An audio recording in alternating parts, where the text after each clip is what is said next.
Yeah, if I could actually put some verses on the screen, and then I want you guys to comment here. We're at the spot where John writes, Jesus giving him the information. Now I saw a new heaven and a new earth, for the first heaven and the first earth had passed away. Also, there was no more sea. Then I, John, saw the holy city, New Jerusalem, coming down out of heaven from God, prepared as a bride adorned for her husband. And I heard a loud voice from heaven saying, Behold, the tabernacle of God is with men, and he will dwell with them, and they shall be his people. God himself will be with them and be their God. And God will wipe away every tear from their eyes. There shall be no more death, nor sorrow, nor crying. There shall be no more pain, for the former things have passed away. What's the first thing, Mark, that comes to your mind when you hear this passage?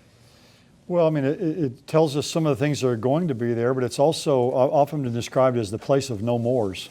There'll be a lot of things that aren't going to be there. And you read those, no more tears, no more death, no more sorrow, no more crying. I mean, think about all the difficulty we have in our lives from pain, people with chronic pain, and we lose loved ones and they die, and the tragedy that's in the world.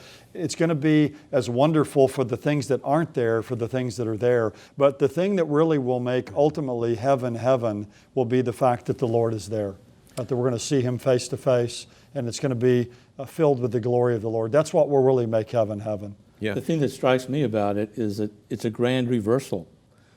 You know, back in the book of Genesis, we see that paradise was lost due to sin, but in the eternal state, paradise is restored.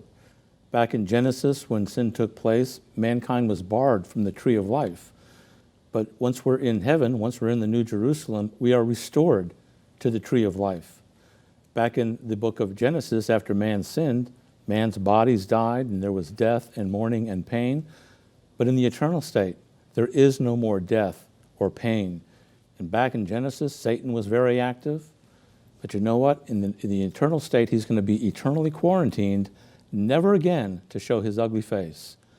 And so, you know, dozens of examples like that point to the reality that we're going to have a grand reversal. And guess what? It never ends. Ed is right. It's a postscript, but it's a postscript that never ends. It just keeps on going.